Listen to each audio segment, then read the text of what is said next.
Tú no puedes ir donde una persona y darle un beso en la frente y un puntapié en la canilla. Decir, yo amo a Jesús, pero no quiero saber nada con la iglesia. ¿Cómo es eso? Yo amo a Jesús, no quiero saber nada con la iglesia. Porque Jesús y su iglesia son una misma. Cristo es la cabeza, la iglesia es el cuerpo. O si yo te invito a cenar en mi casa y te digo así, mira, ven, a las 8 de la noche te espero, voy a preparar un tallarín al pesto, delicioso, una de mis especialidades. Estás invitado, pero por favor no me traigas a la sinvergüenza de tu esposa. ¿Qué hombre que se presa de ser hombre aceptaría una invitación de estas? Porque yo y mi esposa somos una persona. Si tú no puedes recibir a mi esposa, ¿por qué me quieres recibir a mí? Entonces, yo encuentro en la vida muchas personas que dicen así, pastor, yo ya le entregué mi vida a Cristo. Yo amo a Jesús con todo mi corazón. Jesús es lo mejor que pudo haber sucedido en mi vida. Pero yo no quiero saber nada de la iglesia. ¿Cómo es eso? Amas a Jesús, pero no amas a su iglesia. Amas la cabeza, pero no al cuerpo. Amas al esposo, pero no a la esposa. ¿Cómo funciona eso? Es bonito de decir, pero no tiene sentido, no tiene lógica. Porque lo más precioso que Dios tiene en esta tierra es su iglesia. Y la iglesia no está formada por ladrillos, por paredes, por columnas. La iglesia está formada por seres humanos. Tú eres la iglesia. Nosotros todos juntos somos la iglesia. Y la iglesia de Dios en esta tierra es débil y defectuosa. Porque somos seres humanos en proceso de crecimiento espiritual. Yo siempre digo que esta iglesia no es perfecta porque yo soy miembro de esta iglesia. Porque si yo no fuera miembro, la iglesia sería perfecta, ¿no es cierto? Imagina, si todos los miembros de la iglesia fueran como tú, y tú te conoces mejor que nadie, con tu carácter, con tu manera, si todos los miembros fuesen así, ahí la iglesia sería perfecta, ¿no es cierto? Una iglesia linda. No, pues hermanos. Pero Dios nos ama y nos quiere en su iglesia. Pero como estamos en su iglesia, pues la iglesia no es perfecta. Está lleno de flaquezas, de debilidades. Suceden cosas en la iglesia que no deberían suceder. A veces nos frustramos. A veces alguien dentro de la iglesia te mira mal. O alguien chismea de ti. O alguien no te saluda. O alguien no te cae bien. Hay muchos hermanos que dicen, mira, yo a ese no lo trago. Somos una iglesia humana. Pero por el hecho de ser una iglesia humana en proceso de perfección, no dejamos de ser la iglesia de Dios. Y te digo una cosa, te voy respondiendo algo, porque hay mucha gente que dice, todas las iglesias son de Dios, porque todas nos llevan a Dios. Pero la Biblia no enseña eso. Dice que cuando Cristo venga, solo va a encontrar ovejas y cabritos. No dice ovejas, cabritos, elefantes, jirafas, ciervos, venados. Solo dos, ovejas y cabritos. Cuando Cristo venga, va a encontrar solo vírgenes prudentes y vírgenes insensatas. No dice prudentes, más o menos prudentes, casi prudentes. Solo dos grupos. La iglesia del valle y la iglesia de la montaña. La iglesia que edificó en la arena y la iglesia que edificó en la roca. Solo dos iglesias.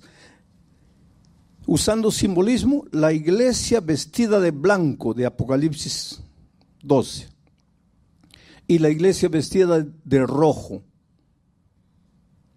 Solo dos iglesias. ¿De dónde sacamos los seres humanos que hay muchas iglesias y que todas las iglesias llevan a Dios? Ahora, alguno de ustedes está esperando que yo diga que la iglesia de Dios es la iglesia adventista del séptimo día. Ahí no voy a decir eso. Pero pastor, ¿usted no es miembro de la iglesia adventista? Claro, yo soy miembro, no solo soy miembro, soy pastor de la iglesia adventista del séptimo día. Pero yo no soy adventista del séptimo día por el nombre.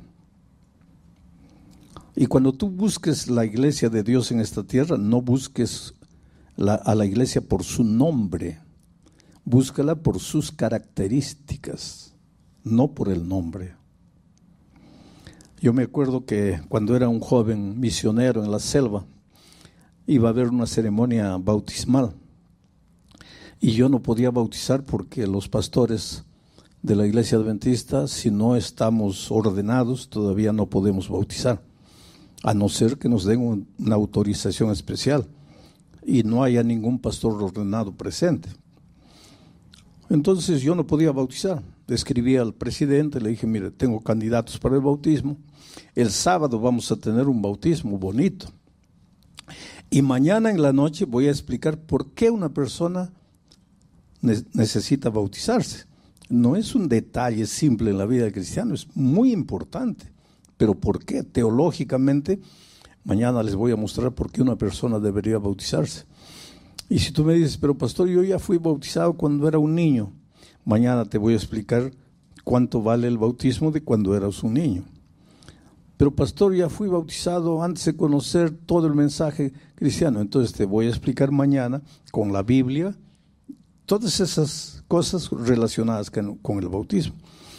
Pero bueno, íbamos a tener un bautismo y el presidente me dijo, te voy a mandar a un pastor jubilado. ¿Cómo se llama el pastor? Mateo Aguilar. Pero yo no lo conozco. Entonces él me dijo así, eran los tiempos de los telegramas, de las cartas. No había fax, no había celular, no había WhatsApp, no había nada de eso. Entonces él me mandó una carta. Mira, el pastor Aguilar es una persona alta. Segundo lugar, es jubilado, ya es de edad. Tercero, es delgado. Cuarto, tiene un lunar grande en la cara izquierda. Quinto, siempre anda con corbata y con un cartapacio negro. Entonces tú vete a donde va a llegar el ómnibus y espera que baje un hombre con esas características. Ese es el pastor Mateo Aguilar. Y pues yo me fui a la ciudad donde llegaba el ómnibus. Llegó el ómnibus, comenzaron a bajar los pasajeros y yo con las características anotadas. La primera persona que bajó fue el ayudante del conductor, un muchacho, todo mal vestido. Lo miré, descartado, ese no puede ser porque el pastor Aguilar es hombre de edad. La segunda persona fue una dama, no, tampoco puede ser porque el pastor Aguilar es hombre. La tercera persona que bajó, un hombre gordo, así todo mal vestido. No, ese tampoco. Y pues fui confiriendo todas las características hasta que bajó un hombre alto, terno, corbata, cartapacio negro, un lunar aquí. Confería todas las características. Entonces yo me acerqué, buenas tardes, pastor Aguilar. Y él me miró, ¿tú eres el pastor? Sí. ¿Y cómo me conoces? No. ¿Y cómo sabes que yo soy el pastor Aguilar? Tengo las características. Entonces si tú me preguntas, soy pastor, ¿cómo puedo saber cuál es la verdadera iglesia? Características. Características. Ese no es mi tema esta noche. Pero ese es un tema interesante de estudiar y deberías estudiar ese tema para conocer cuáles son las características bíblicas de la verdadera iglesia de Dios, porque Dios sin duda tiene una iglesia en nuestros días, en nuestro tiempo. Yo voy a hablar más bien de la naturaleza de la iglesia. Y ahora sí, con este preámbulo todo, entremos a la lectura del texto. Aquí Pablo está hablando de la iglesia de Dios. Dice, finalmente, sed todos ¿quiénes? Todos los miembros de la iglesia, de un mismo sentir. Aquí comienzan los problemas y las dificultades. Todos los hermanos miembros de la iglesia debemos ser de un mismo sentir. Debemos ser unidos, pero no uniformados. Ser uniformado es una cosa, ser unido es otra cosa. ¿Y por qué debemos ser de un mismo sentir? Porque los verdaderos cristianos no nos guiamos por la emoción. Nuestro sentimiento tiene un fundamento racional, que es la palabra de Dios. Y si la palabra de Dios es única, entonces el sentimiento de todos tiene que ser el mismo sentimiento. Es interesante. El lunes yo me desperté de mañana, a las 6 de la mañana, miré el celular lleno de mensajes y me asusté, más de 100 mensajes en una noche, porque yo me acosté a las 11 de la noche y a las 6 de la mañana mi celular y abrí. Sara, no mi esposa que está sentada viva ahí, gracias a Dios, Sara, mi hermana, decía, Sara ha muerto. Así, mensaje corto, Sara ha muerto. Pero era imposible, porque este domingo en Perú, donde mi familia, mis hermanos viven, se celebró el Día de la Madre. Y ella a mediodía se reunió con las otras hermanas carnales, con los hijos, la familia, comieron, almorzaron, se rieron, se tomaron fotografía. Y a las 7 de la noche ella estaba muerta. Cuando una persona está enferma, nos preparamos, ¿no? Psicológicamente, emocionalmente, nos vamos preparando. Pero cuando alguien está sonriendo, comiendo, feliz, y 5 horas después está muerto, es un choque para todos. Y mis hermanos, pues yo soy el pastor de la familia, ¿no? Mis hermanos viven en diferentes países, todo el mundo viajó para allá. Y mis hermanas claman, ¿y tú? Yo le digo, mira, yo estoy en una campaña evangelística. Yo tengo el mismo dolor de ustedes, pero yo tengo una misión. Yo no puedo interrumpir todo aquí para ir allá. Entonces, por favor, compréndanme. Hace una hora, mi hermana acaba de ser enterrada. Yo tuve la oportunidad de ver el culto, lo que se dijo en el culto. Y entonces entendí una vez más el valor de la esperanza. Los cristianos nos entristecemos delante del dolor, pero no nos desesperamos, porque tenemos esperanza. Yo ayer les grabé un mensaje a mis hermanos, se los mandé. Sara, nuestra hermana, duerme, pero ya viene Jesús para despertarla del sueño. Tú sabes el valor de la esperanza. Ahora, mi esperanza no se funda, no se basa en emoción. Mi esperanza se basa en la palabra de Dios, en la promesa de Dios. La esperanza cristiana no tiene el mismo concepto de la palabra esperanza del diccionario, porque esperanza en el diccionario es esperar que suceda algo. Pero esperanza en el sentido teológico es la convicción de que lo que Dios ha dicho se va a cumplir. No es esperanza, no es ojalá que se cumpla. Mi hermana ha muerto, pero la palabra de Dios dice que ella duerme y que cuando Jesús vuelva va a resucitar. Y eso no es ojalá que suceda, eso es convicción de que va a ser así, porque la palabra de Dios lo dice. Y es en este sentido que Pedro le dice a la iglesia: sean todos ustedes no de una misma emoción, sino de un mismo sentir, de una misma manera de pensar, porque el pensamiento de ustedes está fundado en la palabra de Dios, y la palabra de Dios es una sola, eterna.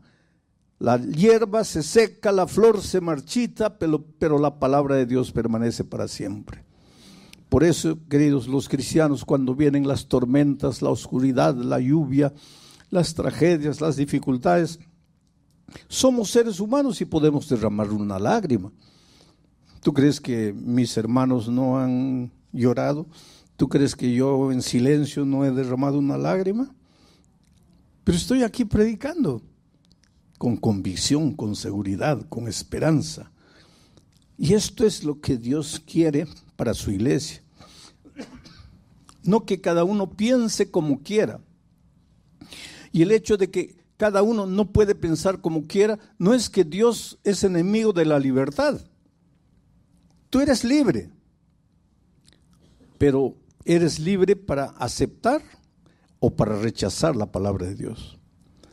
Tú no eres libre para tomar la palabra de Dios y decir: bueno, aquí dice blanco, está bien, está escrito, pero yo creo que es rojo.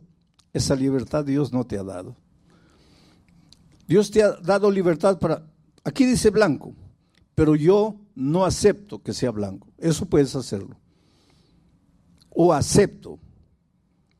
Pero decir no, y querer crear tu propio raciocinio para explicar que este blanco es rojo, esa libertad Dios no te ha dado. A los seres humanos Dios nos ha dado. El único que establece lo que es principio, lo que es valor, es Dios, no es el hombre.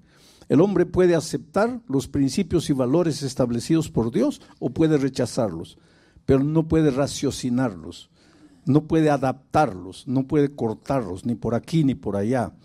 En Brasil tenemos una expresión, eu acho. ¿Cuántos brasileños hay aquí? ¿Ah? El eu acho. ¿Qué es ese eu acho? Eu creo, yo creo. A mí me parece, yo creo. Delante de la palabra de Dios no hay yo creo. No puedes tú tomar la palabra de Dios y adaptarla a tu manera de pensar, adaptarla a tu cultura, adaptarla a tu antojo. O tú aceptas la palabra o la rechazas. Y la palabra no es el pastor. La palabra no es la junta de iglesia. La palabra es la palabra. Por eso tienes la palabra de Dios en tus manos, para que con tus ojos veas lo que está escrito. Esto es lo que Pablo le está dando a la iglesia, diciendo a la iglesia: sed todos de un mismo sentir, compasivos. Esa palabra compasivos, en realidad en el original griego, debería decir así, dice, pero no ha sido traducido así.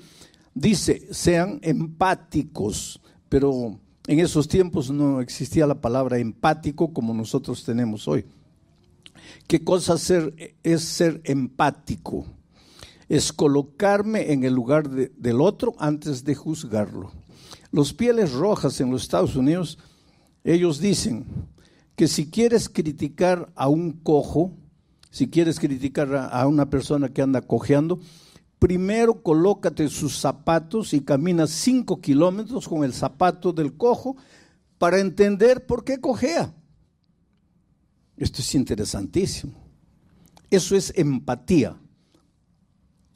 Ves en la iglesia uno medio antipático, antes de condenarlo, antes de juzgarlo, antes de emitir tu opinión, pregúntate dónde nació, cuándo nació, de dónde viene, quiénes fueron sus padres, cómo fue criado. Por ejemplo, yo fui criado con amor, con mucho amor por parte de mis padres. Fui criado con valores, con principios, con la educación, con la palabra de Dios en mi mano. Y de repente, una persona que nació, creció, fue maltratada de niño, fue abandonado, vivió en la calle, aprendió a usar drogas, a beber, a fumar, y un día finalmente se convierte, viene a la iglesia. ¿Cómo vas a comparar la experiencia cristiana de ese hombre con todo el background que tiene, con mi experiencia espiritual, con una manera de crecer completamente diferente. Es injusto. Por eso en la iglesia lo que Pedro está diciendo es: no entres a la iglesia y comiences a mirar a las personas para juzgarlas. Si quieres juzgarlas, primero viste la ropa de él, vive la historia de él y después vas a entender por qué él es así. Porque la iglesia es un desfile, una acuarela maravillosa, hermanos. En la iglesia hay rosas lindas y maravillosas, rojas, hay otras blancas, hay otras amarillas, y hay otras que no son rosas, son claveles, y hay otros que son lirios, y hay otras que son amapolas. Dios en su iglesia tiene un jardín, características diferentes. Está el hermano hablador, habla hasta por los codos. Está el hermano que nunca habla. Está el hermano que sonríe, el hermano que nunca sonríe, parece un bulldog, pero es un hombre manso y dulce, pero no sonríe. Todos lo miran y le tienen miedo. Pero es que Dios caracteriza, por eso la iglesia no puede ser uniformada. Pero el hecho de que no seamos todos iguales no quiere decir que no tengamos un mismo sentir. Podemos vivir en unidad, con un mismo sentimiento. ¿Por qué? Porque nuestro sentimiento no es emoción, está fundamentado en la palabra de Dios, que es única, eterna y que no cambia nunca. Finalmente, sed todos de un mismo sentir, compasivos, amándoos fraternalmente. Ese amándoos es clave, porque viene la palabra amor. Y nosotros los seres humanos, a veces con nuestra manera de pensar, no entendemos los conceptos divinos. Juan dice que Dios es amor. Para que tú entiendas lo que significa Dios es amor, te voy a hacer pensar de esta manera. Voy a hacer una ilustración medio hereje. ¿De qué está hecho este micrófono? De metal. ¿De qué está hecho mi traje? De tela. ¿De qué está hecho mi zapato? De cuero. ¿De qué está hecho este púlpito? De acrílico. ¿De qué está hecho esta Biblia? De papel. Y ahora viene la pregunta tonta. ¿Y de qué está hecho Dios? No, Dios no está hecho. Dios es Dios. Pero para entender, ¿y si estuviera hecho, de qué estaría hecho? ¿Cuál sería la materia prima de él? Amor. Eso es lo que Juan dice cuando dice Dios es amor. Entonces, el amor existe porque Dios es amor. Entonces, cuando Pedro te dice, en la iglesia debes amar al otro, aunque no te caiga simpático, aunque no se adapte a tu manera de pensar o de ser. Ustedes todos deben amarse. Pedro dice eso entendiendo que tú has aceptado a Dios en tu corazón. Y si has aceptado a Dios en tu corazón, has aceptado el amor. Y ahora no vas a predicar el amor, vas a vivir el amor.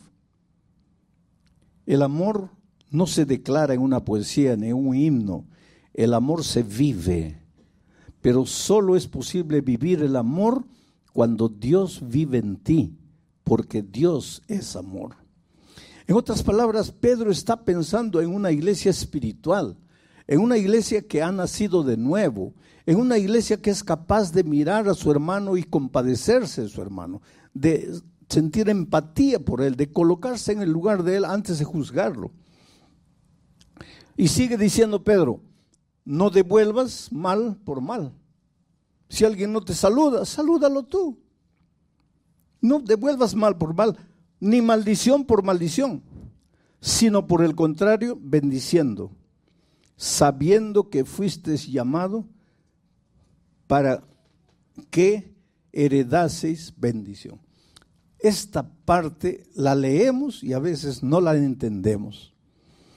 Tú fuiste llamado para heredar bendición. Desde el vientre de tu madre, Dios te llamó para heredar bendición. ¿Qué es bendición? Son lluvias maravillosas de gracia que te hacen feliz y próspero en esta vida. Bendición abarca la vida espiritual, la vida familiar, la vida profesional, la vida personal, la vida en cualquier aspecto. Dios quiere que seas un hombre, una mujer bendito, que todo lo que tus manos toquen prospere, que cuando tú inicias una carrera profesional llegues al fin, que envejezcas feliz, con paz en tu corazón, que ya viejo y cansado veas a tus hijos prosperando, creciendo, tengas la alegría de ver a tus nietos y que cuando la muerte te alcance, que es el sueño y el descanso que todos dormiremos hasta la venida de Cristo, tú duermas en paz porque has sido bendecido. Tú has sido llamado por Dios para eso. Ahora me vas a decir, pero pastor, ¿por qué eso no es una realidad en mi vida? Está bonito ahí, he sido llamado para una vida de bendición, pero ¿dónde está la bendición? Es que si la bendición no ha llegado a tu vida, es tal vez porque todavía no has entregado tu corazón a Jesús. Tal vez hasta te has unido a la iglesia, pero no le has entregado el control de tu vida a Dios. Por eso es que en la iglesia te incomoda la actitud de las otras personas. Por eso es que cuando entras a la iglesia te sientes medio mal. Por eso es que muchas veces entra a tu cabeza la idea, bueno, yo acepto a Jesús, pero la iglesia no.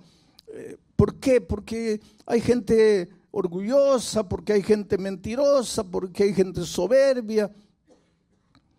Mi padre una vez, yo le dije, papá, ¿tú conoces la palabra de Dios? Mi madre conoce hace años, nosotros hemos crecido en la iglesia. Y él me dice, mire, el otro día yo vi a un hermano que estaba predicando en la iglesia y lo vi con la Biblia en la mano en un bar bebiendo cerveza. Para ser hipócrita, sí, yo no quiero. Ese no es argumento, querido. Y hay mucha gente que dice, no, porque yo lo vi a él haciendo algo indebido. Así que ese es argumento para que tú no pertenezcas a la iglesia de Dios, para que tú no formes parte del pueblo de Dios, no puede ser. Yo siempre uso una figura interesante. En los tiempos antes del diluvio, Dios quería salvar a sus hijos. La gente estaba perdida, no quería saber nada de Dios, pero Dios quería salvar a sus hijos. Y Dios llamó a Noé y le dijo, mira Noé, voy a destruir el mundo con un diluvio. Hasta ese día nunca había caído una gota de agua del cielo. No existía lluvia. Y me vas a decir, ¿y cómo se irrigaba la tierra? Se irrigaba con un vapor que salía de la tierra, pero no caía agua del cielo. Entonces, cuando Noé salió a predicar diciendo, Dios va a castigar este mundo con un diluvio, todo el mundo pensaba, Noé, estás loco. Va a llover, estás loco. Nunca ha caído una gota del cielo. ¿Cómo es que va a caer agua del cielo? Estás loco. Y eso nos enseña que el mensaje que tenemos que predicar en este mundo a veces parece un mensaje loco. ¿Cómo loco? Todo el mundo trabaja de lunes a sábado. El domingo descansa. Y tu mensaje es loco, porque tú dices, el sábado hay que descansar porque Dios dice, estás loco. ¿Cómo estás loco? Pero tú sabes que no estás loco, porque es la palabra de Dios que llegó a ti. Y Noé sabía que no estaba loco porque Dios le dijo, va a caer un diluvio. Y el diluvio llegó. Solo que Dios le dio una orden a Noé. Todos los que entren al arca se van a salvar, porque cuando el diluvio caiga, las aguas suben, los que están dentro del arca estarán salvos. Y él predicó, y él enseñó, y mucha gente simpatizó con Noé, y mucha gente le dio dinero, le ayudó a construir el arca, pero como no creían que iba a llegar el diluvio, no entraron al arca. Solo entró Noé, su esposa, sus hijos y sus nueras, y las puertas se cerraron. solo que al arca entraron también los animales. Tú conoces la historia, no te voy a explicar detalles. Imagínate la cantidad de animales que había dentro del arca. Ahora imagínate el olor del arca, dentro del arca, porque no había un sistema de desagüe, no existía nada. ¿A dónde iba el olor de tanto animal dentro del arca? ¿Tú podrías soportar cuánto tiempo respirando dentro del arca? Era una cosa nauseabunda, era una cosa asquerosa, era una cosa horripilante, pero era el único lugar donde los hijos de Dios que creyeron en su palabra se salvarían, trayendo la idea para nuestros días. Este es el arca. La destrucción va a llegar, queridos. Este es el arca. Y a veces el olor dentro del arca, y no estoy hablando de olor físico, el olor moral, el olor de las características, de los temperamentos. Sin embargo, este es el arca. Tienes que entrar. Tienes que aprender a convivir con los hermanos dentro de la iglesia, con las diferencias. Tú mira al Señor Jesucristo y camina y sigue a Jesús. Que te dicen, que no te dicen, que te saludan, que no, tú a Jesús y sigue caminando. Y como Jesús dice que Él es la cabeza y este es su cuerpo, tú tienes que estar aquí en el cuerpo, formando parte del cuerpo, aunque los hombres hagan lo que hagan. Muy bien, ahora miren cómo termina este versículo 9. Tú has sido llamado para la bendición, pero para que la bendición sea una realidad en tu vida, pues tienes que aprender a convivir con los hermanos en un mismo sentir, compasivo, amándose fraternalmente, etcétera, etcétera. Ahora miren el versículo 10 cómo empieza. Porque el que quiere amar la vida y ver días buenos, la bendición, refrene su lengua del mal, apártese del mal, haga el bien, busque la paz y síguela. Aquí hay mucho para reflexionar. Refrena tu lengua del mal. No hables, no chismees, no digas lo que imaginas. Y si escuchas algo, que muera en ti. ¿Por qué pasas por el otro? Tú has escuchado o has visto alguna vez esa ilustración. Si yo vengo aquí a la señora y le digo en el oído, y después tú le pasas mi mensaje a ella en el oído, y tú en el oído, todavía en el oído, y yo te digo, el cielo está azul y esplendoroso. Dile a ella, ahí tú le dices a ella, el cielo, y ella, y cuando llega allá, no es nada de lo que yo le dije a ella, porque allá llegó todo distorsionado. El chisme es así. Entonces, refrena tu lengua. No, ¿has escuchado? ¿Qué has escuchado? ¿Tú quieres bendición? Tú has sido llamado para hacer una bendición en la tierra, para ser un hombre, una mujer bendecido. Pero si quieres que eso sea una realidad, aprende a controlar tu lengua. Que tus labios no hablen mentira, no hablen engaño. Apártate del mal, haz el bien, busca la paz y síguela. ¿Por qué tienes que estar peleando? ¿Por qué tienes que estar discutiendo? Nadie pierde por callar la boca. Reflexiona. Pero todo eso viene de Dios. Si tú no le abres el corazón a Dios, si tú no permites que Jesús viva en tu vida, estas características nunca van a ser realidad en tu vida. Y como consecuencia, la bendición va a ser un sueño, una ilusión, pero no una realidad que la puedes vivir. Y finalmente, miren la última parte. Porque, versículo 12, porque los ojos del Señor están sobre los justos. ¿A quién cuida el Señor? A los justos. ¿Y quién es justo? No el que nunca peca, porque Salomón dice, 7 veces cae el justo, Salomón no dice 7 veces cae el pecador, dice cae el justo. Y ahora más me hace preguntar, ¿quiere decir que los justos también caen? Claro, hasta la medida de Cristo vamos a cargar lo que expliqué anoche, la naturaleza pecaminosa. Y mientras carguemos la naturaleza pecaminosa, estamos sujetos a caer en cualquier momento. Nuestra única seguridad es Cristo. Pero los ojos de Jehová están sobre los justos. Te protegen, te vigilan, te defienden. Los ojos de Jehová están sobre los justos. Pero el rostro del Señor está contra aquellos que hacen el mal.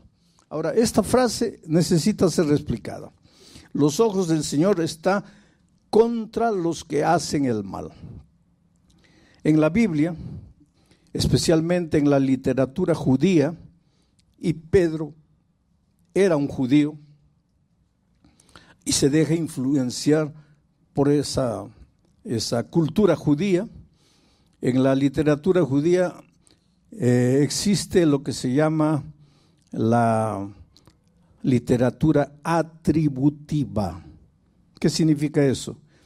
Que Dios, por el hecho de ser Dios, se le atribuye todo a Él, aunque Él no sea el originador de las cosas.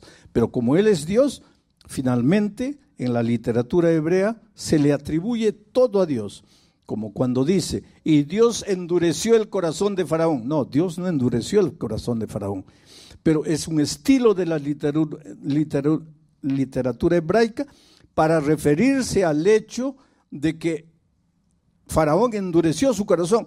Pero como Dios es Dios, finalmente la literatura responsabiliza a Dios. Aquí se le atribuye a Dios el mal de los pecadores.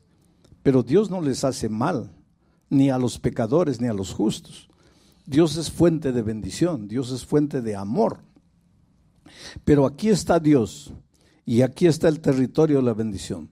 Tú quieres ser un hombre bendito, no te salgas del territorio de la bendición.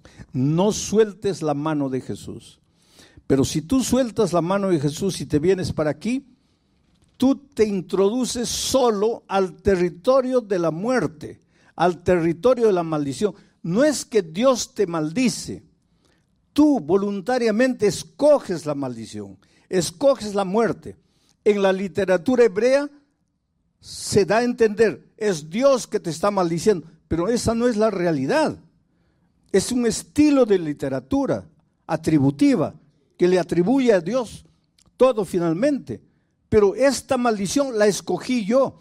En ese sentido, la muerte no es el castigo de Dios. La muerte es una opción humana. Yo escojo el terreno de la maldición. Yo escojo el terreno de la muerte. Hermanos, Dios es vida. ¿Y qué cosa es la vida? La ausencia de muerte. Y si Dios es vida, en Él no hay muerte. Y si en Él no hay muerte, ¿cómo te va a dar la muerte? Él no te da la muerte. La muerte es una opción tuya. Tú escoges al separarte de la vida que es Dios. Y te voy a decir algo más que te puede asustar. Dios es amor y Dios es misericordia. Y hay mucha gente que malentiende la misericordia divina, porque últimamente escucho a mucha gente decir, Dios es amor, Dios es misericordia, y todo el mundo se va a salvar. No importa que viva como viva, que haga lo que haga, se va a salvar, porque Dios, siendo amor y misericordia, no va a matar a nadie. Y efectivamente Dios no va a matar a nadie, porque la muerte no viene de Dios. La muerte es una opción que tú escoges. Pero ¿qué pasa? Voy a hacer la ilustración. Aquí está el pecado. Y el pecado es muerte. ¿Por qué el pecado es muerte? Porque el pecado es alejamiento de Dios, alejamiento de la vida. Y si te alejas de la vida, entraste a la muerte. Aquí está el pecado. Cuando Cristo venga, Él viene para destruir el pecado. Del pecado no va a quedar ni raíz ni rama. ¿Por qué? Porque el pecado es lo más repulsivo a los ojos de Dios. ¿Y por qué? Porque el pecado te destruye, te anula, te hace sufrir, te trae dolor, te trae enfermedad. Dios te ama, Dios no puede aceptar el pecado bajo ninguna hipótesis, porque el pecado te hace padecer en este mundo de miseria. Entonces, cuando Él venga por segunda vez, viene para destruir el pecado, no para destruir a los seres humanos. Entonces, ¿todos se van a salvar? No, querido. Se van a salvar los que corran a la vida y acepten al Dios de la vida y vivan una vida de comunión con la persona vida.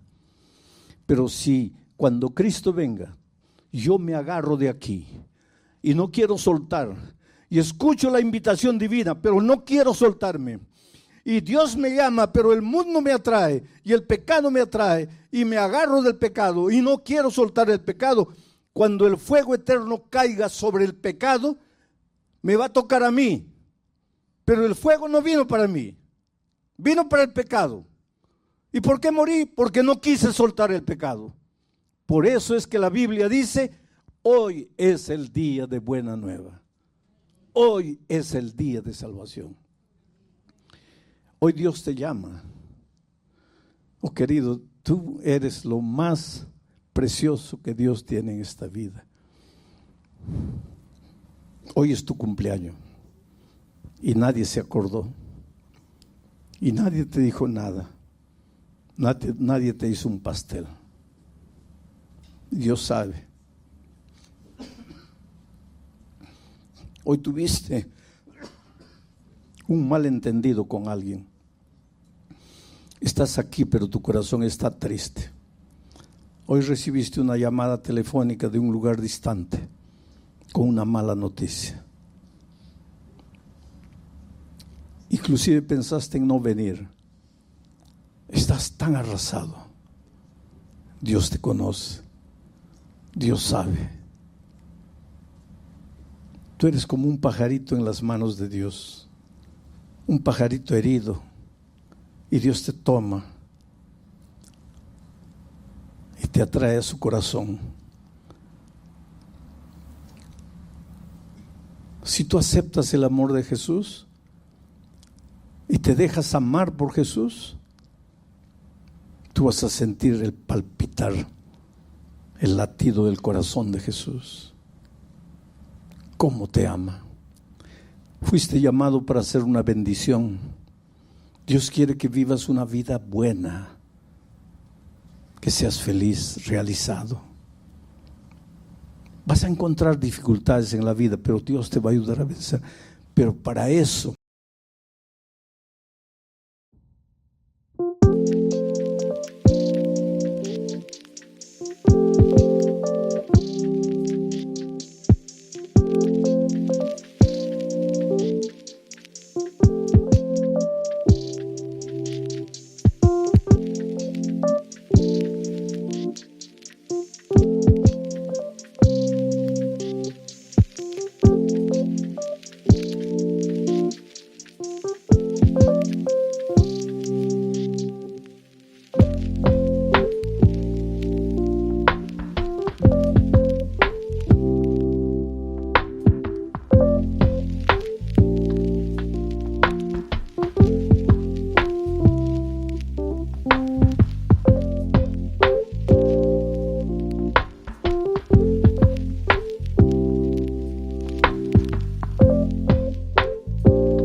hypnotize me, baby, yeah.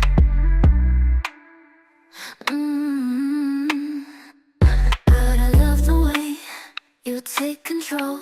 You make my body respond in ways I never known. I could sit on the floor all day, begging you for more. All day, be a good girl. All day, just begging you for praise. All day, I could sit on the floor all day, begging you for more. All day, girl, all day, just begging you for praise. All day, won't stop until you say.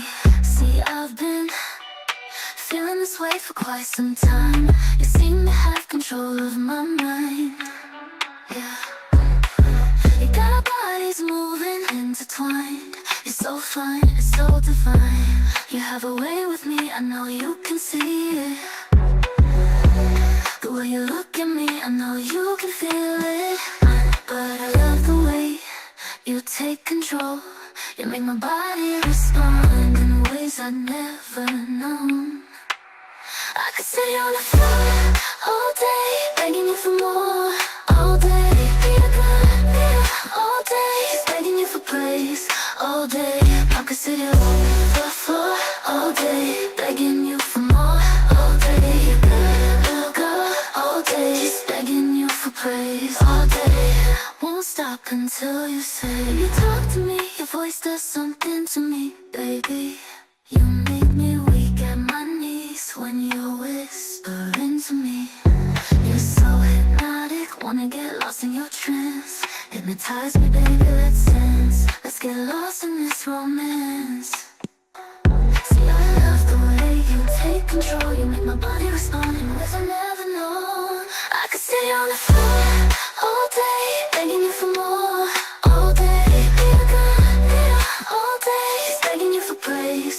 All day, I could sit on the floor all day, begging you for more.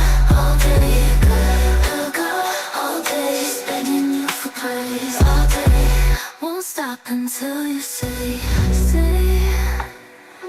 you can take control of me. Just whisper to me, baby, tell me what you want of me. I'll do anything I can to please you, yes please. Hypnotize me, baby, I'm just here to please you, baby. Just here to please you, please you. I can sit on the floor all day, begging you for more. All day, all day, begging you for praise. All day, I can sit on the floor all day, begging you for more. All day, all day, just begging you for praise. All day, won't stop until you say.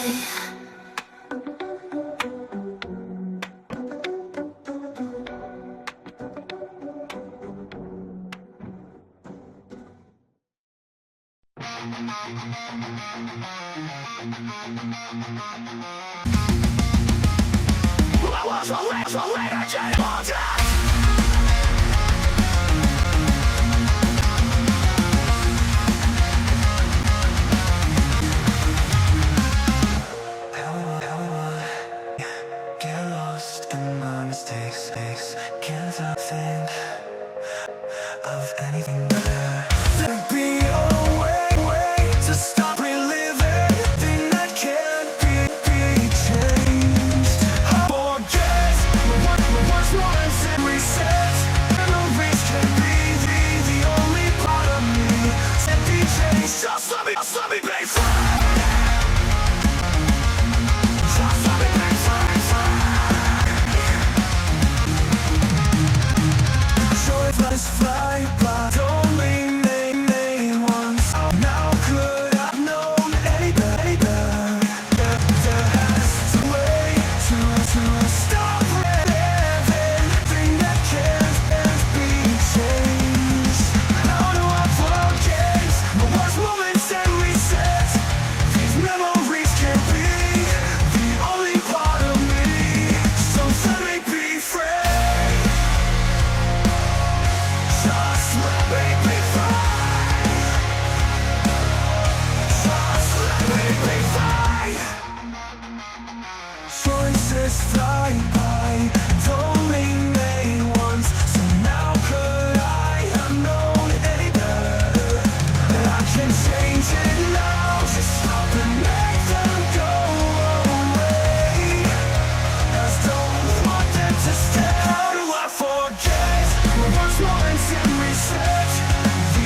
Times when I should have talked, moments when I should have walked, fights where I could have been braver,